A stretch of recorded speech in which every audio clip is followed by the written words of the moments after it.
أعوذ بالله من الشيطان الرجيم. بسم الله الرحمن الرحيم. الحمد لله وحده، والصلاة والسلام على من لا نبي بعده ولا رسول بعده ولا معصوم بعده ولا أمة بعد أمتي ولا كتاب بعد كتابي، أما بعد.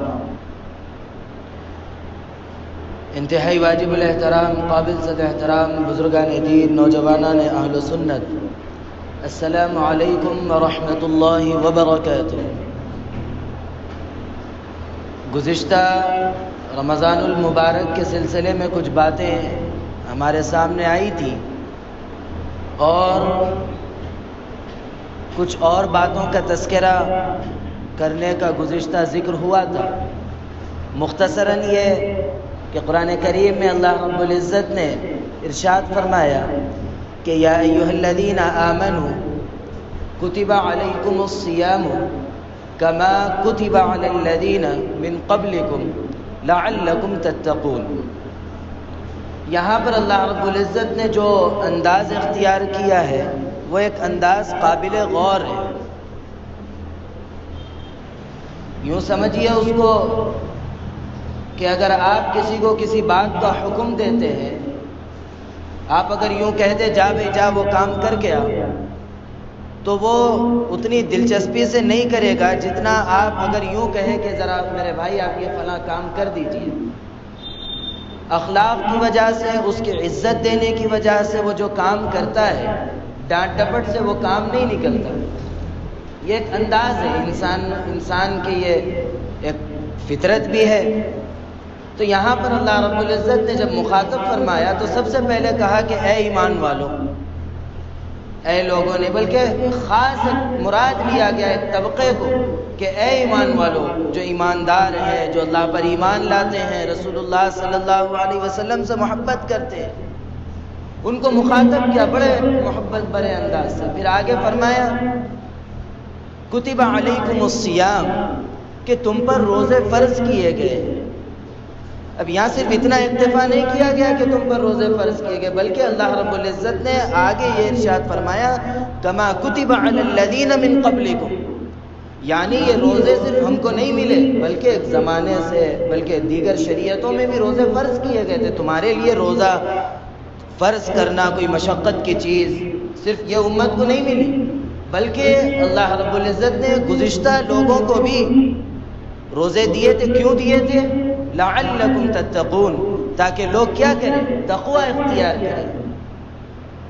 اور پھر جب روزے فرض کیے گئے، دیگر امتیں جس طرح اللہ کی قربت حاصل کرنے کا جو دیگر ذرائع میں سے ایک ذریعہ یہ بھی تھا روزہ، تو یہ امت کو اس سے محروم نہیں کیا گیا، بلکہ اس امت کو بھی وہ ذریعہ دیا گیا تاکہ وہ اللہ کی قربت حاصل کر سکے، تقوی اختیار کر سکے. تقوی صرف نیکی کے اختیار کرنے کا نام نہیں ہے، تقوی اصل نام ہے گناہوں سے بچنے کا.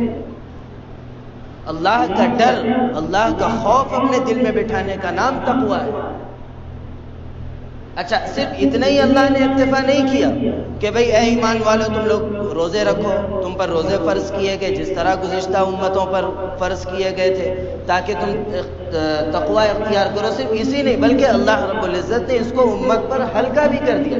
ایام معدودہ، چند روزے رکھے گئے. تم کو ساری زندگی بھی روزے نہیں رکھنا ہے، بلکہ زندگی کے کچھ حصے روزے رکھنا ہے. کچھ حصے روزے رکھیں گے تو ان روزے رکھنے کے ایام میں اللہ رب العزت کیا امت کے ساتھ معاملہ کرتے ہیں. حضرت سلمان فارسی رضی اللہ عنہ کی وہ روایت جو جناب نبی کریم علیہ السلام نے شعبان کے آخری دن میں منبر پر کھڑے ہو کر فرمائی تھی کہ تم پر ایک ایسا مہینہ آنے والا ہے، جس کا گزشتہ تذکرہ آیا تھا کہ تم پر ایک ایسا مہینہ آنے والا ہے جس میں دن میں روزے کو فرض کیا گیا، رات کی عبادتوں کو نفل قرار دیا گیا، اور اس میں اللہ رب العزت امت پر ایک احسان یہ کرتے ہیں کہ آدمی اگر نفل عبادت کرتا ہے تو اس کو فرض کا درجہ، فرض کے برابر ثواب دیتے ہیں، اگر کوئی فرض ادا کرتا ہے تو اس کو 70 فرائض کے برابر اجر ملتا ہے۔ یہاں پر اجر بڑھا دیا گیا، صرف اسی پر اکتفا نہیں، بلکہ اللہ رب العزت نے، بلکہ اللہ کے نبی علیہ الصلوۃ والسلام نے اس امت کو اور آگے بڑھ کر یہ کہا کہ اس کے اندر ایک رات ایسی آنے والی ہے جو 1000 راتوں سے زیادہ بہتر رات ہے۔ یہ نعمتیں اللہ رب العزت نے ہم کو دی، تو کیا ہمارے ذمے اس کی قدردانی نہیں ہے؟ کیا ہم کو اس کی قدردانی نہیں کرنا چاہیے؟ ہم کو یہ فکر کرنی چاہیے کہ گزشتہ رمضان المبارک کے مقابلے میں یہ رمضان المبارک ہم بہتر کریں۔ اگر گزشتہ ہمارے قرآن کریم کی تلاوت کے سلسلے میں یہ معمول رہا کہ مہینے بھر کے اندر ایک قرآن کریم کو مکمل کیے، تو اب اس رمضان میں فکر یہ کرنا ہے کہ 2 مکمل کریں۔ روزانہ 10 منٹ تلاوت کرتے تھے، 1 گھنٹہ، آدھا گھنٹہ، جتنی بھی تلاوت کرتے تھے اس کو بڑھانا چاہیے۔ دنیاوی معاملات میں تو ہم بڑے غور و فکر کرتے ہیں کہ ایک آدمی اگر 2019 کے اندر 10,000 ماہانہ کماتا تھا، لیکن آج 2020 میں اگر وہی بڑھ کر 30,000 کمانے لگا، 35,000 کمانے لگا، تو ہم یہ کہتے ہیں کہ بڑا عقل مند ہے، یہ ترقی کر رہا ہے۔ لیکن دین کے معاملے میں گزشتہ جو ہماری عبادتوں کا طرز عمل رہا اس سے بڑھ بھی نہیں رہا ہے، اور اگر اس لیے نہیں رہا کہ ہمت افزائی نہیں ہے۔ ہمت افزائی کیوں نہیں دی جاتی؟ کیونکہ ہمارے دل کے اندر جناب نبی کریم علیہ الصلوۃ والسلام کی محبت، آپ کی تعلیمات کی محبت، اللہ کے احکامات کی محبت ہمارے دل میں نہیں ہے۔ اگر ہمارے دلوں کے اندر اللہ کی محبت ہوتی، جناب نبی کریم علیہ الصلوۃ والسلام کی محبت ہوتی، تو آپ کے بتائے ہوئے طریقوں کو ہم ہر بار میں کچھ بڑھ کر کرنے کی فکر کرتے، کچھ زائد کرنے کی فکر کرتے۔ اسی لیے ہمیشہ یہ فکر کرنا ہے کہ گزشتہ جیسا ہمارا رمضان گزرا اس سے بہتر یہ رمضان کو گزارنے کی کوشش کرنا ہے۔ اور پھر اس مہینے کے اندر ہمارے یہاں ایک معمول ہے، بلکہ ساری دنیا میں یہ معمول ہے کہ مدارس سے کچھ احباب آتے ہیں۔ اس سلسلے میں ایک بنیادی بات ذہن میں رکھیں کہ ہم میں سے کوئی شخص یہ سوال کبھی نہیں کرتا کہ ایم پی کو تنخواہ کہاں سے ملتی ہے۔ آپ جانتے کہاں سے ملتی؟ ہم جو ٹیکس دیتے اس سے ملتی۔ ایم ایل اے کو جو تنخواہ ملتی کہاں سے ملتی؟ ہم جو ٹیکس دیتے اسی سے ملتی۔ اس کو جو تنخواہیں مل رہی ہے وہ عوام کے پیسے سے مل رہی ہے۔ کیوں مل رہی ہے؟ اسی لیے کہ وہ اپنی زندگی کو عوام کی خدمت کے لیے وقف کیا ہوا ہے۔ وہ ایم ایل اے بنا ہو یا ایم پی بنا ہو تو وہ اپنی زندگی کو عوام کی خدمت کے لیے وقف کر رہا ہے، تو اس کی تنخواہ، اس کی ذمہ داری عوام اٹھا رہی ہے۔ اسی طرح یہ اہل مدارس، یہ علماء اپنی زندگیوں کو عوام کے لیے وقف کرتے ہیں، دین کی خدمات کے لیے وقف کرتے ہیں، تو اس کی اب ذمہ داری کس پر ہے؟ عوام پر ہے کہ وہ ان دین کے خادموں کی معاونت کرے۔ اچھا، اس میں ایک جو غور کرنے کی چیز، جس کو ہمیشہ مد نظر رکھنے کی چیز ہے، وہ یہ ہے ایسے مدارس یا ایسی چیزوں میں جہاں پر پیسہ زیادہ تر افراد پر خرچ ہونے کے بجائے صرف تعمیرات پر اگر خرچ ہوتا ہو تو ایسی جگہوں پر چندہ نہیں دینا چاہیے۔ ہمارے یہ پیسوں کا مقصد صرف تعمیرات نہیں ہے، افراد سازی ہے، افراد کی امداد ہے۔ اگر افراد کو پریشان کر کر اگر ان جگہوں پر اگر صرف تعمیرات پر توجہ دی جا رہی ہے تو ایسے اداروں میں، ایسی جگہوں پر چندہ دے کر، اپنی زکوٰۃ دے کر ضائع کرنے کے برابر ہے، اس کے علاوہ دوسری کوئی صورت نہیں ہے۔ بہرحال تو ان چیزوں کا خیال ہم کو رکھنا چاہیے کہ ہم پیسہ دیں تو کہاں دیں، کس کو دیں، وہ کیا خرچ کر رہا ہے، ان تمام چیزوں کو ذہن میں رکھ کر خرچ کرے، کیونکہ اس مہینے کے اندر ہم خاص طور سے سال بھر روک کے رکھتے ہیں کہ بھئی رمضان میں خرچ کرنا ہے، اس لیے کہ اس میں ثواب بڑھا دیا جاتا ہے۔ جب ہم یہاں ثواب کے بڑھنے کی فکر کرتے ہیں تو پھر اس کے صحیح استعمال کی بھی فکر کرنی ہے کہ وہ صحیح جگہ پر استعمال ہو، اس کا صحیح مصرف ہو۔ اگر ہم یہ خیال کر کے اپنے مال کو خرچ کریں گے تو وہ اللہ کے یہاں امید ہے کہ وہ قبولیت کو پہنچے گا۔ ان چیزوں کا خاص خیال رکھنا چاہیے۔ اور پھر ہم اس مہینے کے اندر صرف اپنی عبادتیں، صرف اپنی ریاضتوں کی فکر نہیں کرنا ہے، بلکہ ہم سارے گھر والوں کو لے کر ان چیزوں کی فکر کرنا ہے۔ گزشتہ ایک بات یہ آئی تھی کہ معمولات بنایا جائے۔ اگر معمولات بنیں گے تو پھر ہمارے وقت میں برکت ہوگی۔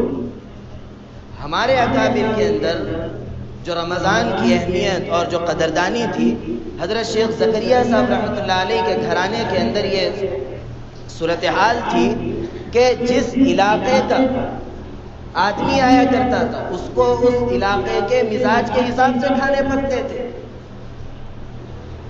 اور ہر شخص کو تازے کھانے ملتے تھے۔ حضرت شیخ کے گھرانے کی یہ صورتحال تھی، اور بعد میں جب حضرت ان کے جو فرزند تھے مولانا طلحہ صاحب رحمۃ اللہ علیہ ان کی زندگی میں بھی جانا اگر ہوا تو اس وقت بھی یہ حال ملا کہ وہ ہر علاقے کے حساب سے کھانے بنتے تھے۔ تو اس سے اندازہ لگائیے کہ ان کے گھرانوں میں ان کی گھر کی عورتیں کتنی مصروف نہیں ہوتی تھی، لیکن اس کے باوجود بھی ان کے گھر کی حضرت شیخ کی لڑکیاں تقریباً روزانہ 18-20 پارے یوں ہی پڑھ لیتی تھی۔ کہاں سے وقت ملتا تھا؟ کہاں سے انہوں نے پڑھا؟ کیسا پڑھا؟ تمام چیزوں کا صرف جواب ایک ہی ہے کہ وہ اللہ اور اس کے کلام سے محبت کرنے والے تھے۔ انہوں نے کلام اللہ سے محبت کیا تو ان کو توفیق ملی کہ وہ زیادہ سے زیادہ قرآن پڑھیں۔ اگر ہم بھی کلام اللہ سے اگر محبت کریں گے تو ہم کو بھی موقع میسر آئے گا کہ ہم جتنا ہو سکے زیادہ سے زیادہ ہم قرآن کی تلاوت کر سکتے ہیں۔ شرط محبت کرنا ہے۔ سحر میں اٹھے، ایک 5 منٹ پہلے اٹھ کے 4 رکعت 8 رکعت تہجد کی پڑھنے میں ہمارے کیا جا رہا ہے؟ اٹھے پڑھ لی، اللہ کی قربت حاصل کرنے کا ذریعہ ہے، پڑھنا چاہیے۔ دن بھر میں جہاں جب موقع ملے تھوڑا بہت اللہ کا ذکر کرے، قرآن کریم کو لے کر پڑھے۔ اس سے فائدہ یہ ہوتا ہے کہ ہمارے ایمانی قوت بڑھتی ہے، جس کی وجہ سے امید ہے کہ روزے کی جو بھوک کی شدت، پیاس کی شدت کم ہو جائے گی، کیونکہ ایمانی قوت سے آدمی بہت مضبوط ہوتا ہے۔ جتنا جسمانی قوت سے آدمی مضبوط نہیں ہوتا، اس سے زیادہ ایمانی قوت سے انسان مضبوط ہوتا ہے۔ ایمانی قوت بنانا پڑتا، بنانے سے بنتی، تو اس کی فکر کرے، ہر وقت اللہ کے ذکر میں مشغول رہے، اس کا فائدہ یہ ہوگا کہ ایمانی قوت بڑھے گی۔ تو ان چیزوں کے فکر کرنے سے ہوتا، نہیں کرنے سے کچھ بھی نہیں ہوتا۔ اسی لیے فکر کرنا ہے، اس مہینے کی قدردانی کرنی ہے، اور اس مہینے کے ہر لمحے کو کامیاب بنانا ہے۔ کیسا ہوگا؟ اللہ کی عبادتوں کے ذریعے، اللہ کی ریاضتیں حاصل کرنے کے ذریعے ہوگا۔ تو ہم سب کو اس کی فکر صرف اپنی ذات کے لیے نہیں کرنا ہے، بلکہ ہم اپنے گھر میں، اپنے آس پاس پڑوس میں ہر کسی کے لیے اس کی فکر کرنا ہے۔ آپ غور کریں کہ کچھ لوگ وہ ہیں جو گزشتہ سال رمضان المبارک کی مقدس ساعتوں سے لطف اندوز ہوئے تھے، لیکن اس بار وہ اس دنیا میں نہیں ہے، اس دنیا سے رخصت ہو گئے۔ اگر اللہ نے ہم کو دوبارہ یہ مہینہ دیا تو خالص یہ اللہ کا کرم اور اس کا احسان ہے، اس کے اندر ہماری کوئی ذاتی قوت نہیں ہے۔ ہم چاہ کے آئندہ رمضان حاصل نہیں کر سکتے اگر اللہ نہ چاہے۔ اللہ نے ہم کو زندگی دی، دوبارہ یہ مہینہ مل رہا ہے۔ کون جانتا ہے کہ مکمل مہینہ کس کو ملے گا؟ اس لیے جتنا وقت مل رہا ہے اتنے وقت کی قدردانی کرنا ہم سب کی ذمہ داری ہے۔ فکر کرنا ہے اور فکر کروانا ہے، ہر کسی کو اس کی فکر دلانا ہے کہ بھئی فکر کرو، دوسروں کی فکر کرو، یہ اس سے مزاج بنے گا تو ہمارا مہینہ کامیاب گزرے گا۔ اس کی خوب فکر کرنے کی ضرورت ہے۔ دعاؤں کی قبولیت کا مہینہ ہے، جمعہ کا دن بھی قبولیت کا دن مانا جاتا ہے۔ خاص طور سے 2 خطبوں کے درمیان میں ہاتھ اٹھائے بغیر دل سے دعا اگر کوئی مانگتا ہے تو امید ہے اللہ کی ذات سے کہ اللہ رب العزت اس دعا کو قبولیت سے نوازیں گے۔ پھر عصر کے بعد کا وقت ہے دعاؤں کی قبولیت کا، اس میں بھی دعاؤں کا اہتمام کرنا چاہیے۔ خاص طور سے مشتاق احمد خان کے لیے اور محمد خلیل شریف صاحب کے لیے اور محمد عابد شریف صاحب کے لیے، یہ بیمار ہیں، ان کے لیے دعا کریں۔ اللہ رب العزت صحت کاملہ عاجلہ دائمہ مستمرہ عطا فرمائے۔ اللہ رب العزت اسی طرح جتنے لوگ بیمار ہیں ان سب کو شفا کاملہ عاجلہ مستمرہ دائمہ عطا فرمائے۔